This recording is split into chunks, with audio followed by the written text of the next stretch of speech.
A friend's betrayal cuts deeper than any knife, leaving scars that linger. This story dives into a man's journey through deception, loss, and the fight to rebuild. My name is Liam Bennett, 40 years old, living in Denver, Colorado. I'm a real estate agent, the guy who helps families find their forever homes while mine fell to pieces 2 years ago. My life looked like a dream. Married to Claire, raising our two kids, Ava, 8, and Owen, 5, in a cozy suburban house with the Rockies in the distance. It wasn't perfect, marriage never is. But I thought we were solid. I thought my best friend, Noah, was too. I was dead wrong. Noah and I met at 19, freshman at the University of Colorado, bonding over late-night pizza and wild dreams of success. He was the life of the party, all charisma and quick jokes, while I was the steady one, planning our road trips down to the mile. We were inseparable. After college, I built a career selling houses, navigating Denver's booming market. Noah drifted, bartender 1 year, freelance photographer the next, always chasing the next big idea. Through it all, he was my rock. He stood as my best man. When I married Claire at 27, toasted us with tears in his eyes. When my marriage hit bumps, Noah was the one I called, spilling my fears over beers. Claire and I struggled after the kids came. My job demanded long hours, open houses, client meetings, driving across Denver, while she juggled teaching high school English and parenting. We fought about time, money, the usual cracks in a marriage. I'd vent to Noah, confessing how Claire seemed distant, how I worried I wasn't enough for her. He'd listen, pat my shoulder, and say, "You're doing your best, man. She's lucky to have you." I trusted him with every raw thought, every doubt. That's what best friends do. They hold your secrets, not twist them into weapons. Looking back, I missed the red flags. Noah started showing up at our house more, especially when I was stuck at work. He'd bring Claire her favorite latte, play soccer with Ava and Owen, act like the fun uncle. I thought it was great. He was family, practically a brother. But last year, everything shattered. Claire sat me down one evening, her face cold as stone. "Liam, I want a divorce," she said. "I know about the other women." I felt like I'd been hit by a truck. There were no other women. I'd never cheated, never even considered it. Her certainty was like a blade. I begged her to explain. "Noah told me everything," she said, tears falling but her voice firm. "You confessed to him about the affairs. He saw you with someone at a bar." My heart stopped. Noah? My Noah? The guy I'd trusted for 20 years? She said he'd been telling her for months I was unfaithful, that I'd bragged about it. It was all lies. But Claire believed him. She'd been pulling away, and I hadn't seen how deep his poison ran. I moved out a week later, into a small apartment downtown. The city's hum a constant reminder of my failure. Ava and Owen stayed with Claire. I got weekends. Every visit, their confused eyes killed me. "Why aren't you home, Daddy?" Owen asked, clutching his toy T-Rex. I had no answer, just a hollow ache. Nights were brutal. I'd lie awake, replaying every conversation with Noah, every moment I'd let him into my life. Why would he lie? What did he gain? Then I heard whispers from mutual friends. Noah was at Claire's house more since I left, playing family. Something was wrong, and I was going to find out what. I wasn't ready to face him yet, but the truth was out there, and I'd chase it, no matter how much it hurt. Those first weeks alone were a fog of anger and confusion. My apartment felt like a cage, the Denver skyline mocking me through the window. Claire's words, "Noah told me everything," looped in my head, each one a fresh cut. Why would Noah, my best friend of 20 years, lie to destroy my marriage? I couldn't face him yet. The betrayal was too raw. Instead, I buried myself in work, plastering on a smile for clients while my world crumbled. Every night, I'd sit on my balcony, coffee going cold, staring at the Rockies, trying to piece it together. Claire said Noah's lies started months before she asked for the divorce. That meant he'd been planting doubts while I was pouring my heart out to him, trusting him with my fears about losing her. I remembered his visits to our house, how he'd show up when I was at open houses, bringing Claire coffee, tossing a ball with Ava and Owen. I thought he was being a good friend. Now, it felt like a setup. Whispers from mutual friends didn't help. Noah was still around Claire's place, acting like he belonged there. I needed perspective, so I called my sister, Rachel, in Boulder. She'd always been my anchor, the one who'd call me out but never judge. I spilled everything. Claire's accusations, Noah's lies, the rumors he was cozying up to my family. Rachel listened, then said, "Liam, you need to talk to Claire again, not to fight, but to understand what Noah fed her, and you have to confront him in person. Liars slip when you look them in the eye." Her words made sense, but the thought of facing either of them made my chest tight. Instead, I started small, reaching out to Matt, a college friend who'd stayed neutral. We met at a dive bar, the kind of place where the jukebox drowned out your thoughts. Over beers, I asked if he'd noticed anything off with Noah. Matt hesitated, then admitted he'd seen Noah and Claire at a coffee shop months back. Before the divorce, they weren't doing anything wrong, but it felt too close, he said. Avoiding my eyes, my stomach churned. That was when Claire started pulling away, when our fights turned cold. Matt added that Noah had been at her place a lot, helping with the kids. The word stung like a betrayal of its own. I went home and checked Noah's social media, something I hadn't done in years. His posts were vague, artsy shots of Denver sunsets, captions about new chapters. Then I saw a story, a clip of him at a park with Ava and Owen, laughing as they kicked a soccer ball. Claire's voice cheered in the background. My kids, my ex-wife, my best friend. My hand shook as I saved the video before it vanished. It wasn't just evidence. It was a gut punch, proof Noah was trying to slide into my life. I wanted to call him, scream, demand answers, but Rachel's advice held me back. I needed to see his face, catch the truth in his reaction. So I texted him, keeping it light. "Hey, long time? Drinks Saturday?" He replied fast, all friendly. "Hell yeah. Our old spot?" I agreed, but my heart was racing. This wasn't a catch-up. It was a reckoning. I spent the next few days replaying every moment with Noah, every beer we'd shared, every time I'd trusted him. The betrayal felt like a living thing clawing at me.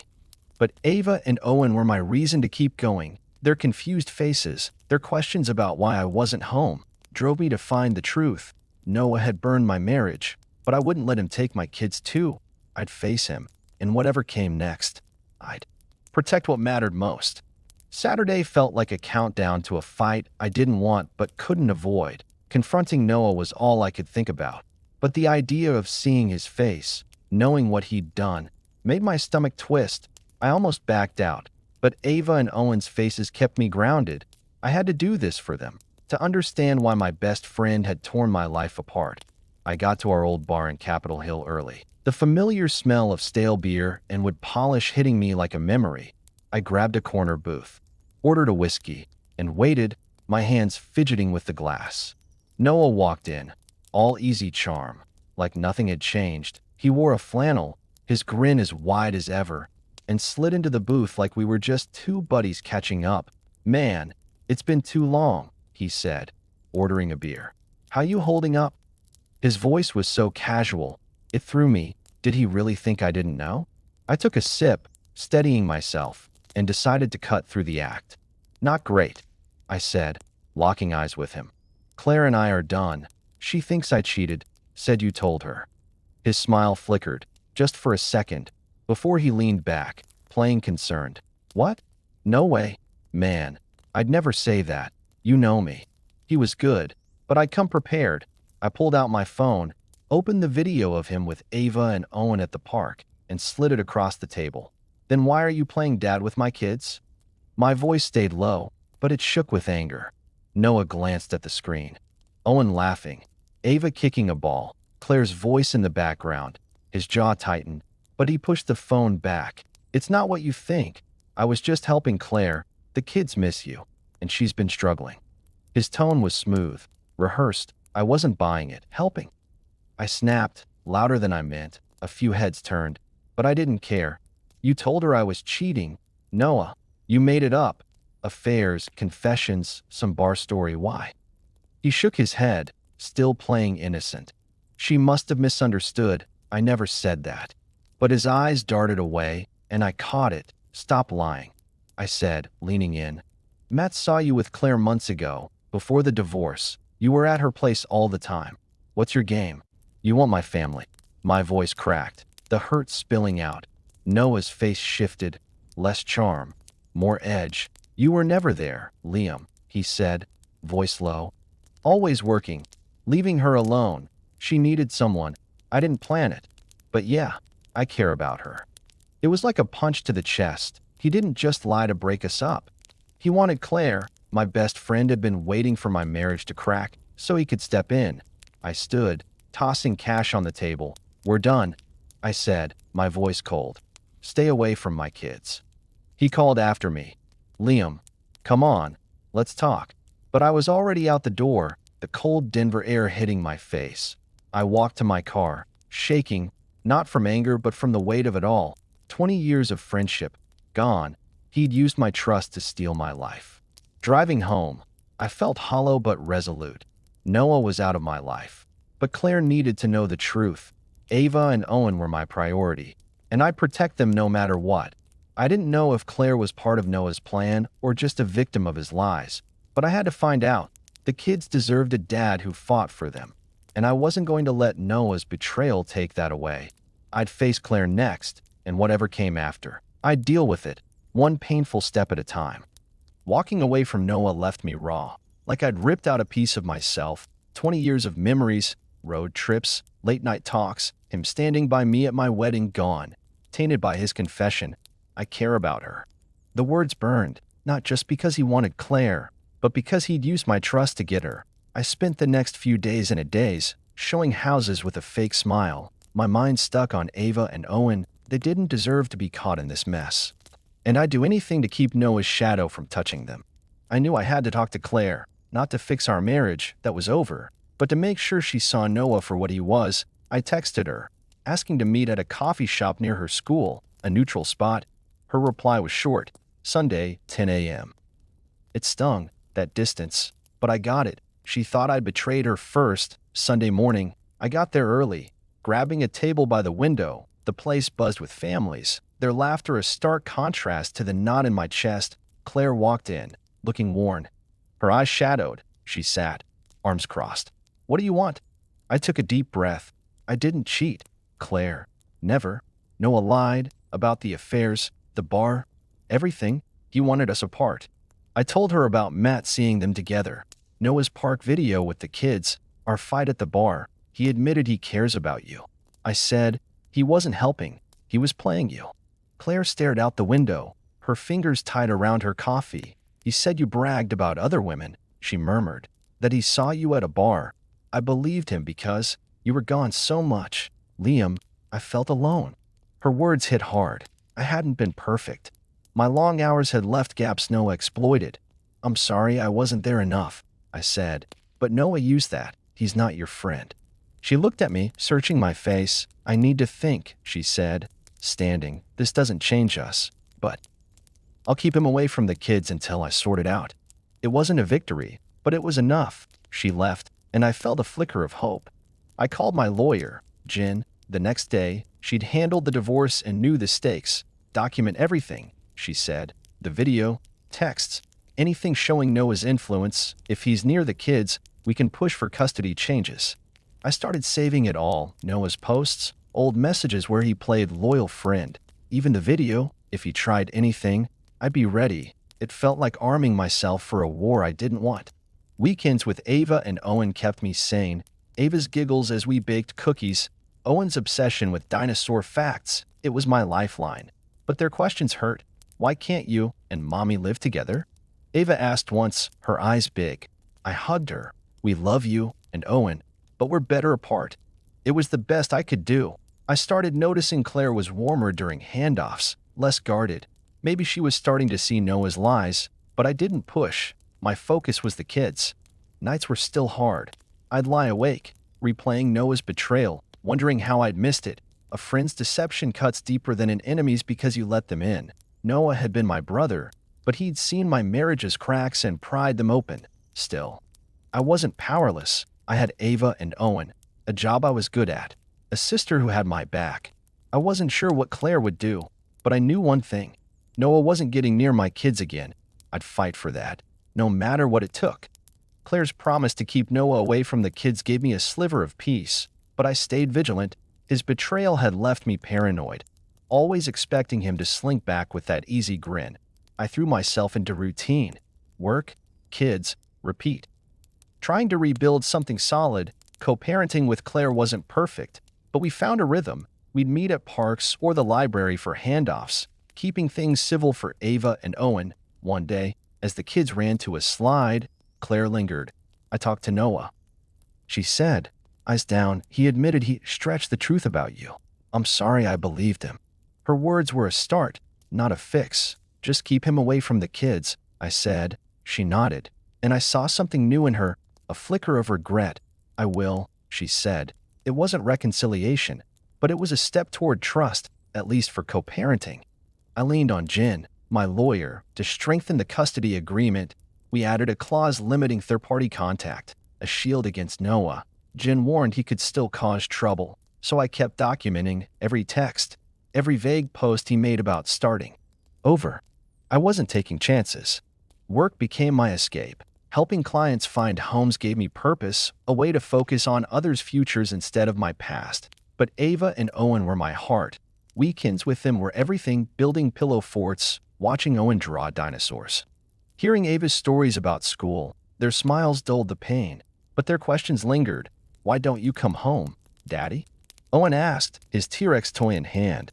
I'd hug him tight, saying, Mom and I love you, but we live apart now. It was simple, but it hurt to repeat. One night, on my balcony, I thought about Noah. His betrayal wasn't just a lie. It was a theft of my marriage, my trust, my sense of safety. A friend's knife cuts deepest because you don't brace for it. I'd let him into my world, and he burned it down. But I was still here, still a dad, still moving forward. My sister, Rachel, noticed the shift. Over coffee, she said, You're not as angry anymore. You're you again. She was right. I was healing slowly. I started dipping into dating, though it felt like walking a tightrope. A colleague, Mia, invited me to a trivia night with friends. I went, expecting to bail early, but her laugh, sharp, genuine, kept me there. We talked about music, work, anything but my past. It wasn't love, but it was a spark. Trusting again was terrifying. Noah's lies had made every new face suspect, but Mia didn't push, just let me be. One night, she texted, You're quiet sometimes. That's okay. It was small, but it meant a lot. Claire and I kept talking, mostly about the kids. She mentioned Noah had texted her, trying to apologize, spinning some story about being misunderstood. She'd shut him down, and I felt a weight lift. Good, I said. He doesn't get a second chance. She gave a small smile, and I wondered if she was healing too. Ava and Owen deserved parents who could work together, and we were trying. Noah was gone. Matt said he'd moved to Boulder, chasing another startup dream. I didn't care where he was, as long as he stayed away. I wasn't the same guy I'd been.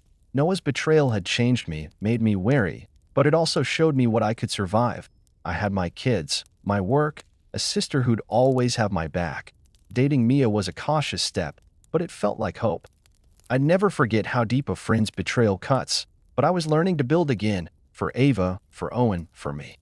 Life started to feel less like a fight and more like a path forward.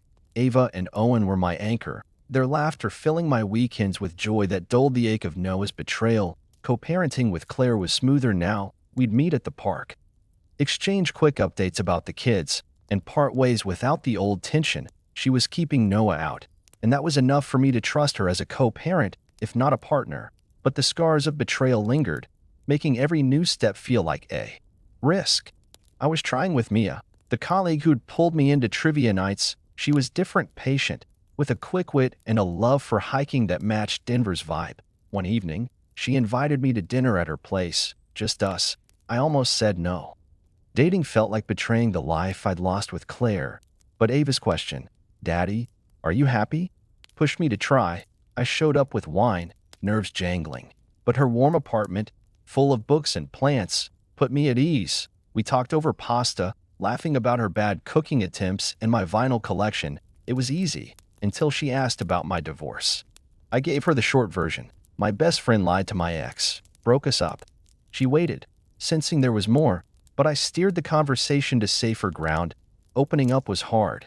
Noah's betrayal had made trust feel like a trap. Later, on her couch, she said, You don't let people in easily, do you?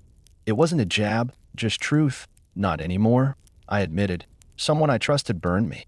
She nodded. Not everyone's like that. Her words stuck, a quiet challenge to let go of the past. Claire and I kept working on co-parenting. One handoff, she mentioned Noah had tried reaching out again, some half-baked apology about miscommunication. She'd ignored him, and I felt a surge of relief. He doesn't get to come back, I said. She nodded, a rare softness in her eyes. I'm figuring that out. It wasn't friendship, but it was progress. Ava and Owen were thriving, and that was what mattered.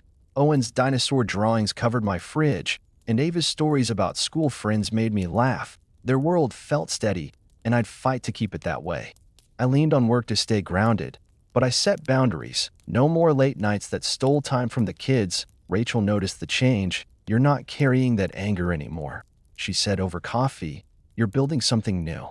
She was right. Noah's lies had shattered me, but they'd also forced me to rebuild stronger. I wasn't the naive guy who'd trusted blindly, but I wasn't a hermit either. Mia was proof of that.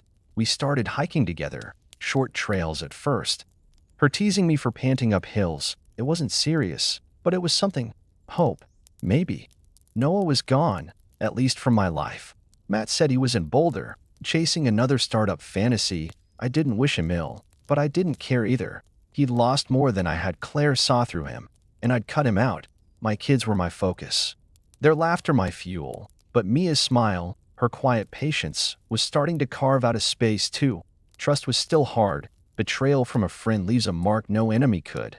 But I was learning, step by step, to let people in again. For Ava and Owen, I'd keep going, and maybe for myself too. I wasn't whole yet, but I was getting there, one day at a time. The months rolled on, and I started to feel like I was reclaiming my life. Ava and Owen's weekends with me were sacred. Movie nights, park adventures, Owen's endless dinosaur facts filling my apartment with warmth. Co-parenting with Claire had settled into a quiet routine. We'd meet at neutral spots, exchange updates about the kids' schedules, and part ways with a nod. There was no warmth, but there was respect, and that was enough. Noah's shadow still lingered, though. A reminder that trust could be weaponized. I kept my guard up, but I was tired of living like I was waiting for the next blow. Mia was becoming a bigger part of my life. We'd moved from trivia nights to regular hikes, her teasing me about my city boy pace on the trails. One Saturday, we hiked a path near red rocks, the sun painting the rocks gold. She stopped to take a photo, then turned to me. You're different out here, she said, less guarded. I shrugged, but she was right. With her, I was starting to let go, bit by bit. I told her more about Noah, not the full story, but enough. How he'd lied to Claire, broken my marriage, tried to take my family. She listened, her hand brushing mine. That's heavy, she said, but you're not him. You're still here. Her words hit deep. I wasn't Noah, and I didn't have to carry his betrayal forever. Still, opening up was a slow burn. I'd catch myself pulling back, expecting a catch. But Mia didn't push. She'd just smile, change the subject, and keep me grounded. One night, over dinner at a taco joint, she asked about Ava and Owen. I lit up, telling her about Ava's soccer games and Owen's latest T-Rex obsession. She laughed, saying, they sound like you, full of heart. It was the first time I felt like someone saw me, not the wreckage Noah left behind.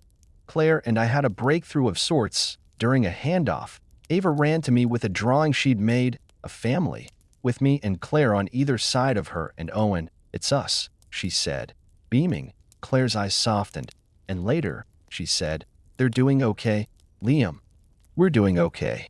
It wasn't forgiveness, but it was acknowledgement. She'd cut Noah off completely, blocking his number after his last attempt to worm back in. He's not worth our time, she said. I nodded. Never was. Work was steady, but I prioritized the kids. No more missing Ava's games or Owen's school events. My boss noticed, joking I'd gone soft, but I didn't care. Those moments, cheering Ava's goals, helping Owen with homework, were my foundation. Rachel saw it too. You're not just surviving anymore, she said at a family dinner. You're living. She was right. Noah's betrayal had nearly broken me, but it also showed me what I could endure. Mia and I weren't official, but we were close. One night, she invited me to meet her friends, a big step. I was nervous, but they were warm, cracking jokes, pulling me into their circle. For the first time, I didn't feel like the guy with a broken past. I was just Liam, laughing, belonging. It wasn't love yet, but it was possibility. Noah had taken a lot, my marriage, my trust, But he couldn't take my future. Ava and Owen were my heart, and Mia was a light I hadn't expected. A friend's betrayal cuts deep, but I was learning to heal, to trust again, not because I had to, but because I wanted to, for my kids, for myself. I was moving forward, and it felt like enough. A year after confronting Noah, life felt like mine again. Ava and Owen were my North Star, their laughter and chaos grounding me. Co-parenting with Claire had become almost easy. We'd coordinate schedules, share stories about the kids, even laugh sometimes. She'd moved on too, focusing on her teaching and the kids, and Noah was a ghost we didn't mention. His betrayal had left a permanent mark, but it no longer defined me. I was learning to let go, not of the pain, but of the hold it had on my future. Mia and I were growing closer. We'd hike, grab tacos, or just sit on my balcony, talking about nothing and everything. One evening, she asked to meet Ava and Owen. I froze. Introducing someone new to my kids felt huge, like crossing a line I couldn't uncross. But Ava's question, "Daddy, are you happy?" echoed again. I wanted to be, for them and for me. So I said yes. We planned a day at the zoo, and I watched, heart pounding, as Mia knelt to Owen's level, listening to his dinosaur facts with genuine interest. Ava tugged her hand, pointing at the giraffes, and Mia laughed, letting herself be pulled along. The kids liked her, and that night, Owen said, "She's nice, Daddy."